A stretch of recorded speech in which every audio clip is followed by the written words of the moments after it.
Hello students, आज मैं आपको पार्ट 6 का अभ्यास कार्य कराऊंगी। पार्ट 6 ठेले पर हिमालय।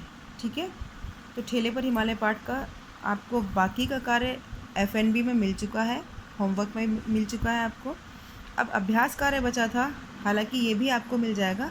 फिर भी मैं आपके लिए वीडियो बनाने के लिए इसलिए तैयार हुई हूँ कि हो सकता है कि आप जूम क्लासेस किसी कारणवश अटेंड ना कर पाएँ, तो आप इसमें देख करके आप समझ सकते हैं किसमें क्या फिल करना है। क्लियर? तो आपने क्वेश्चन आंसर देख लिए होंगे और गद्यांश वगैरह आपको समझ में आ गया होगा। अब इसके बाद जो हमें कराना है वो है प्रश्न नंबर 5, सही मिलान करें। सही मिलान में बच्चों क्या करना है कि शब्द को इन शब्दों से जिस प्रकार से पाठ में आया है उसी प्रकार से आपको सही मिलान करना है। जैसे भयानक, मोड़। भयानक क्या है? मोड़। सुडौल, पत्थर। निर्जन, जंगल। मखमली, खेत। और बेलों की लड़ियाँ। बेलों की लड़ियों के समान क्या थी? नदियाँ। गहरी क्या थी? घाटियाँ। बर्फीली, चोटियाँ। ठीक है, तो ये मैचिंग हो गई आपकी, यानी सही मिलान हो गया, उचित मिलान हो गया। दीर्घ उत्तर आपको एफएनबी नोटबुक में करने हैं। फेयर नोटबुक के काम है ये, तो आपको फेयर नोटबुक पेजेस में मिल गए होंगे। इसके बाद देखिए पाठ मंथन में दिए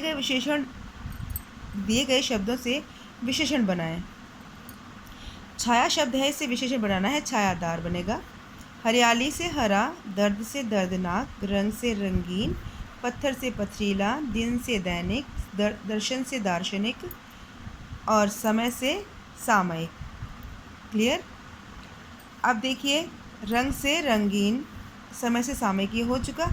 इसके बाद आप देखिए अगला प्रश्न है जो आपका, दिए गए शब्दों के जो सही पर्यायवाची नहीं है उन पर गलत का निशान लगाएं। जो सही पर्यायवाची नहीं है, अब सही पर्यायवाची कौन कौन से नहीं?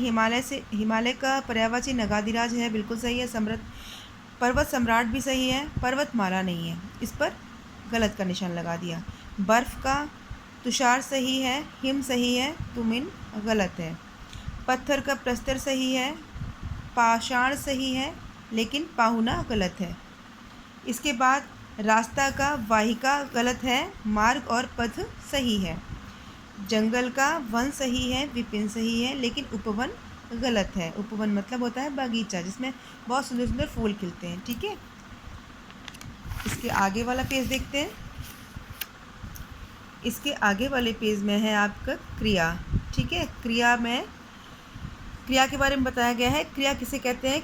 किसी काम की करने या होने को हम क्रिया कहते हैं। ठीक है, और क्रिया के दो भेद हैं।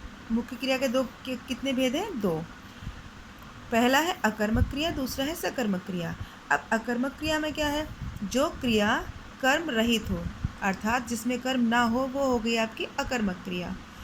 जैसे वह सो रहा है, वैसे तो सोना अपने आप में अकर्मक है, सोना अपने आप में अकर्मक है।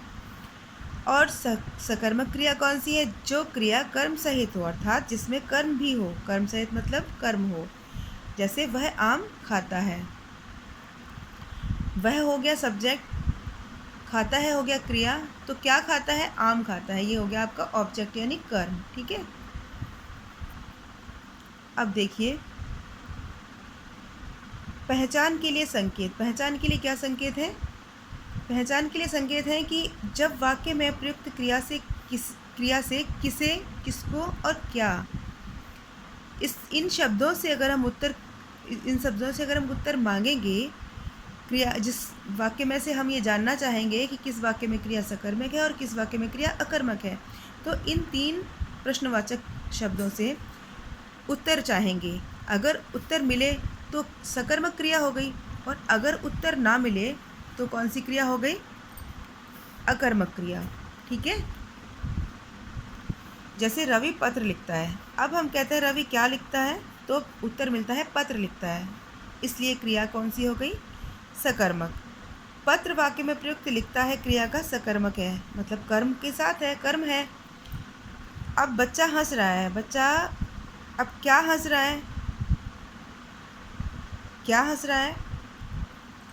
हंसना होगा क्रिया, तो क्रिया के पहले कर्म आना चाहिए। तो बच्चा हंस रहा है अगर हम कहते हैं तो बच्चा तो क्या है? सब्जेक्ट हुआ ना, इसलिए कोई उत्तर नहीं मिला। तो वाक्य में प्रयुक्त हंस रहा है क्रिया कौन कैसी है? अकर्मक। अब देखिए, इन वाक्यों में आपको सकर्मक और अकर्मक क्रिया बतानी है। वे क्षण भर उस बर्फ को देखते रहे। वे क्षण भर किसे देखते रहे? ये आ गया ना, किसे देखते रहे? तो बर्फ को देखते रहे, तो क्रिया सकर्मक हो गई। मैं एक पान की दुकान पर खड़ा था। अब इसमें कहाँ खड़ा था ये तो नहीं है ना, क्या खड़ा था, किसको खड़ा था, किसे खड़ा था, उत्तर नहीं मिल रहा ना, क्रिया अकर्मक हो गई। हम लोग कौसानी गए। हम लोग किसे गए, किसको गए, क्या गए? Nothing, nothing is there, it means क्रिया अकर्मक है। अब ये क्रिया खड़ा है इसलिए अवस्था बोधक हुई। अवस्था किस अवस्था में मतलब किस अवस्था में है, मतलब खड़ा है। और हम लोग कौसानी गए तो गत्यर्थक बोधक क्रिया। अकर्मक क्रिया के ही दोनों भाग हैं। मेरी निगाह ने इस घाटी को पार किया। मेरी निगाह ने क्या पार किया, किसे पार किया? इस घाटी को पार किया। किसको पार किया? घाटी को। क्रिया सकर्मक हुई। आगे देखिए, धीरे धीरे ग्लेशियरों में पिघला केसर बहने लगा। क्या बहने लगा? पिघला केसर। पिघला केसर बहने लगा, तो क्रिया सकर्मक हो गई। ठीक है, इससे आपको समझ में आ गया क्रिया कौन कौन सी है। आगे देखते हैं। दिए गए शब्दों का संधि विच्छेद करें। सोमेश्वर, सोम जमा ईश्वर। निर्जन, निह जमा जन। नगाधिराज, नग जमा अधिकार, अधिराज सॉरी। निरावृत, निर जमा आवृत्त। हर्षातिरेक, हर्ष जमा अतिरेक। इसके बाद ये आपको समझ में आ गया होगा संधि विच्छेद। इसके बाद देखते हैं, दिए गए शब्दों को भाववाचक संज्ञा में परिवर्तित करें, भाववाचक संज्ञा में बदलें। चिकना, चिकनाहट। सफ़ेद, सफ़ेदी। कठोर, कठोरता। सुंदर, सुंदरता। ईश्वर, ईश्वरीय। ऊंचा, ऊंचाई। चमकना, चमक। फैलना, फैलाव।